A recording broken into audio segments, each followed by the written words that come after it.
Hey guys, welcome back to my channel. So I'm actually really excited about this video because as much as I like doing maintenance videos, I like to do modding videos better, enhancing cars. So my goal with all the cars is to enhance them to what I think the pinnacle of that car should be. So I did that with the 355, I did that with the Blazer, I did that with the Mercedes, and now it's the 430's turn. So these cars need to look good, they need to go good, and they need to sound good. And so we're going to be working on the latter on this one, the sound. So you already saw part one where we installed, or where I installed the Forza controller. So that Forza controller is going to go excellent with our KLINE exhaust that I picked up from InspiredAutosport. And this exhaust, I think, based on everything I've done in research, I think it's going to be the best. So we're going to do some sound clips at the end.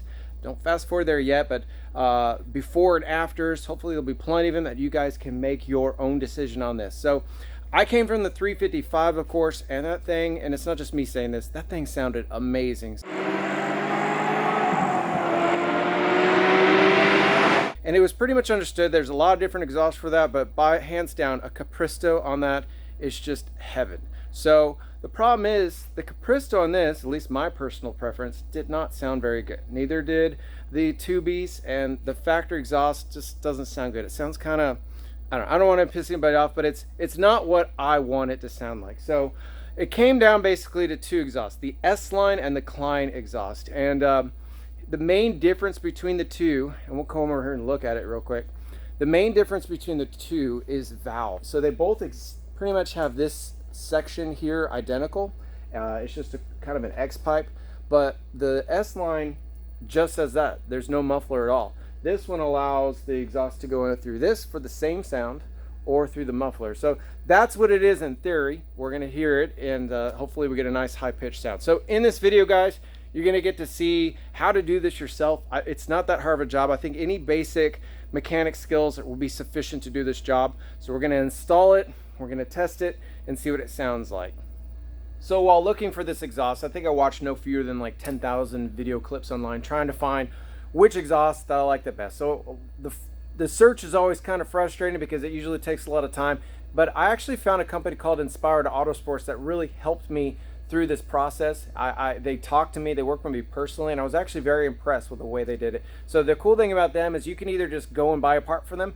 They have all kinds of services, or you can just have them design everything for you. You know, they'll go through, they'll literally make a set of wheels for your car. So I was really happy with them, and the best part about this is usually they say they even stock these. So they had this thing in stock. Well, everybody else had to wait weeks to be able to get one. So I was very impressed with that. Check them out, guys. The website is in the description. Anyway, let's go ahead and get this thing installed on the car. I'll be totally honest, I couldn't find any how-tos on how to take the bumper off.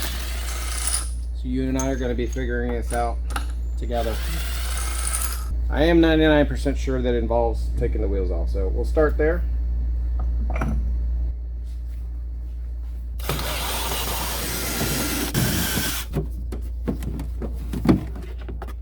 So the next thing I'm going to do is go and remove the diffuser. There's a lot of 4mm bolts all around. We just want to make sure I support it so it's not all hanging on one bolt, because that would be pretty bad.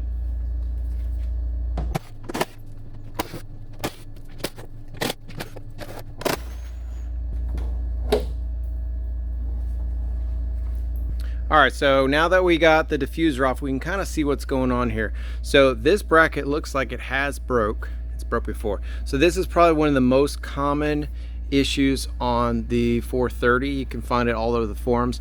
What happens is as this whole system heats and cools, it expands and it just bends these brackets back and forth, back and forth, back and forth. If these things are too rigid, your headers will crack. This design is actually similar to what's on the 360, and the 360 doesn't have these brackets. What most people do to remedy this, you can buy some like $2,000 Capristo like spring-loaded brackets, or you can do what Ferrari did on the 360 and just remove these all together. So that's what we're going to be doing on these. That's kind of the popular accepted method on the Ferrari forums. And this bracket up here, which is very, very beefy, and it's made to expand, and it's going to hold the entire weight of the muffler. So the only brackets you need that come in the kit with the KLINE are these, and they basically just take the place of those brackets and bolt all in there.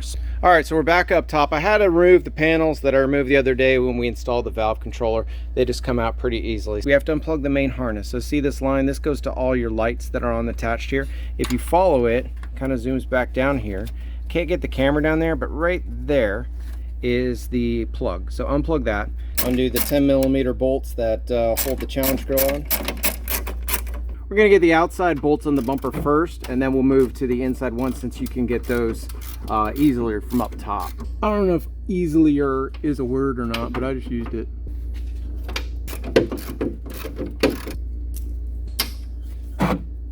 Okay.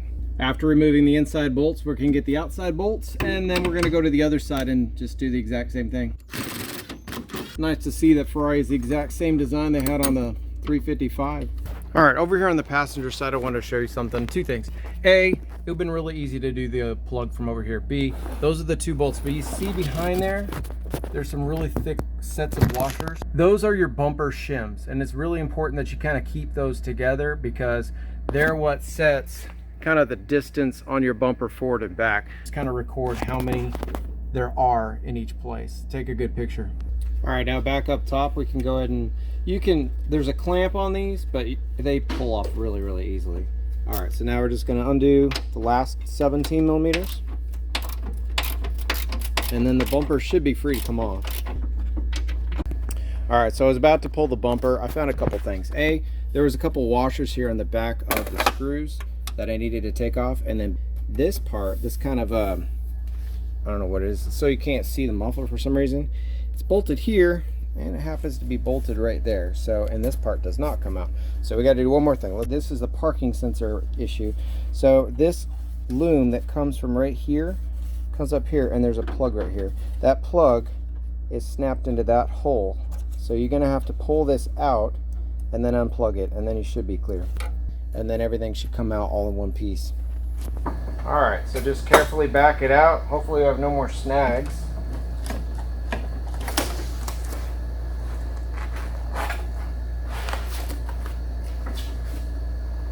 Which we do have two more snags. Well, okay. So real quick off camera, I had my wife come and unplug. Apparently the little red side markers are a different harness, but whatever. So we got the bumper setting over here. Naturally, after I told you make sure you don't drop these things, I set it down upside down and all of them fell down. But luckily I took before pictures to count my shims. It actually is 5.5, 5.6 for some reason. They decided they needed a sixth one right there. Go figure. All right, so now we're just gonna undo the exhaust bolts. They have been soaking in WD-40 for about an hour, so hopefully they all come off. Fingers crossed. With all those bolts undone, you can just lift the muffler assembly away.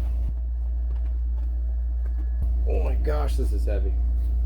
All right, so from the bottom, the first thing I'm going to do is go and remove the broken mounts. To get those off, looks like we have to remove whatever this is. And I'm going to be totally ignorant here. I do not know what this is. I have no idea.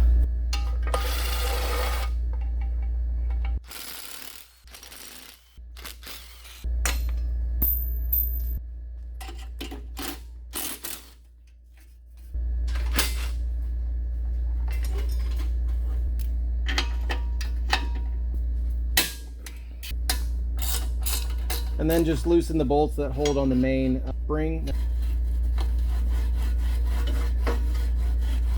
There we go. Toes. We got to take off the this bracket to get the exhaust system on there first. So we'll go ahead and loosen him up.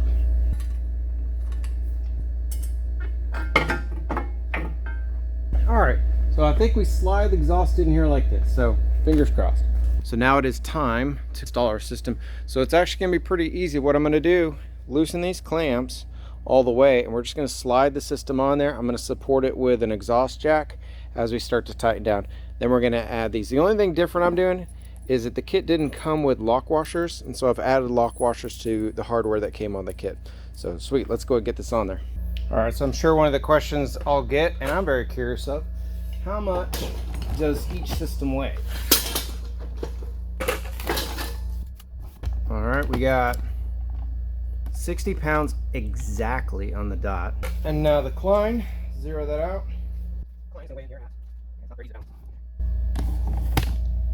35.8, so almost half the weight, you know, 25 pound savings. Another cool thing to note about the Kline system, there's not only just an X pipe in the main exhaust, there's another X pipe inside the muffler.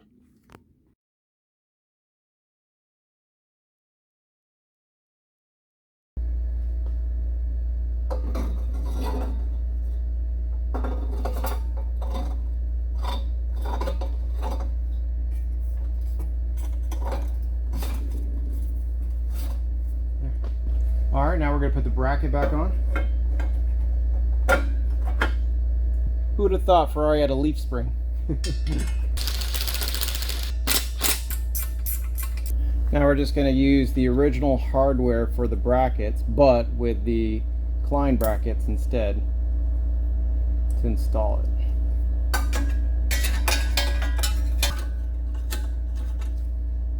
So the whole point of this is that it holds the weight but allows for the expansion. So you'll notice that the holes don't exactly line up until I push this forward. So what we're going to do is I'm going to get these all kind of snug, but they intentionally made a lot of room for adjustments, and I think we won't be able to tighten really everything down until the bumper's fully back on. All right, so now we are back up top. We can go ahead and place our gaskets.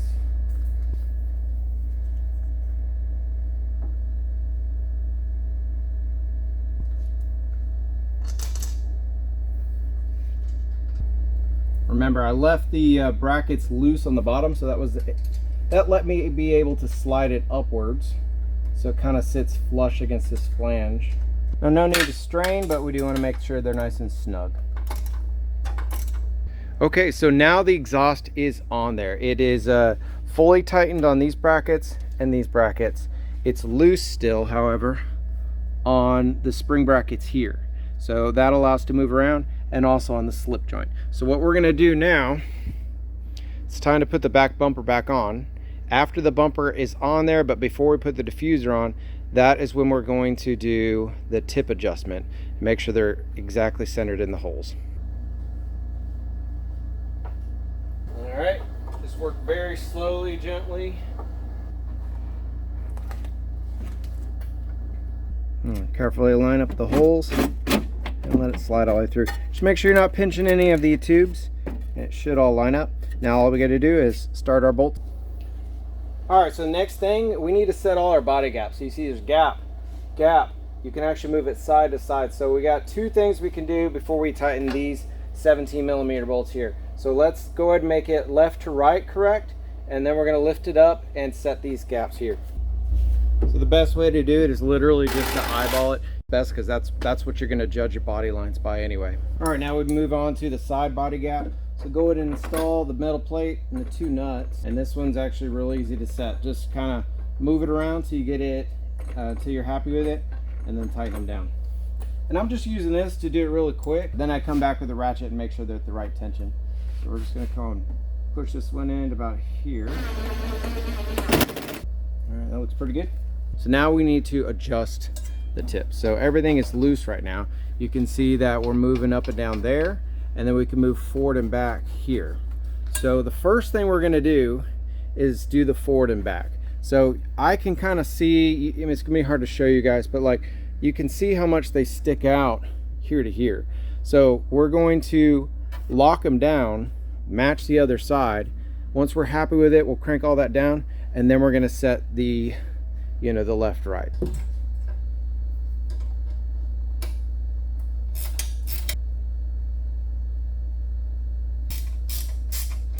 All right, so I did have to adjust them both in quite a bit more, and then I leveled it, and it took a bit of work, but as you can see, the tips are now perfectly centered in each hole. Their distance is perfect to the outside, and I'm really happy with the way it looks. So we're really close to be able to start this thing up and take it for a drive.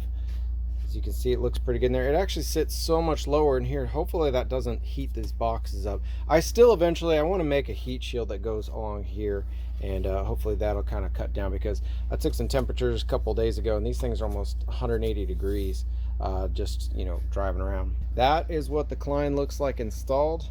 So let's go ahead and get the diffuser back on and that thing and let's take this thing for a drive.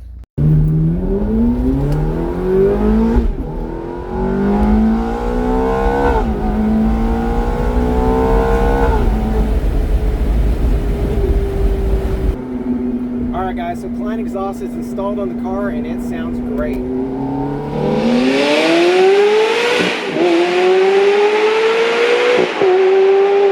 Quick disclaimer, you might want to listen to this with like some good Bose headphones or like computer speakers, because the cell phone is just not going to do it justice. And two, if you're comparing sound clips, you might want to pay attention to what mods are done to the car, because two identical 430s with the same muffler are going to sound completely different if one has headers or cat delete pipes and one does not. For reference, this car is bone stock. Still has the stock manifolds with the stock pre-cat and the stock catalytic converter. So when we're talking about the exhaust, it really comes down to two things, the tone and the volume. So I'll be honest with you, the volume pretty much unchanged, and that was not a surprise to me because the factory system is straight pipe when the valves are open, and basically most of the aftermarket systems are also straight piped when the exhaust valves are open. So you're really not going to get any louder unless you delete the cats or get new headers. So two, the tone. Now the tone is much improved. So before, the stock exhaust is really bassy, kind of sounds like a motorboat.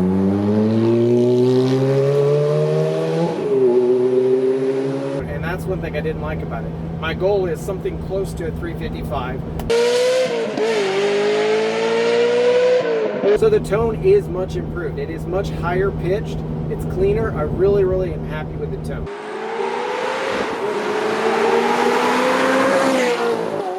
Okay, so what is next to get the sound where we want it? Well, basically I'm gonna have to do headers and test pipes, and I've already bought those. We'll talk about those in the next video. In the meantime, go ahead and check out these clips. You can make up your own judgment of what the KLINE exhaust sounds like.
The other thing I wanted to talk about was the S-Line exhaust. That is the other exhaust that I strongly consider. So they basically both have the exact same design. It's an X-pipe straight out the back design. So they're going to sound almost identical. But the problem with the S-Line is, one, you don't have a muffler. So when this does get loud with the manifolds and the test pipes or sport cats, you're going to want some times where you can mute the exhaust.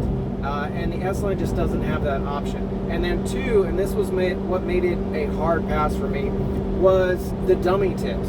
So on the S-Line exhaust, only the outside tips are real. The inside tips are dummy tips. They're completely fake.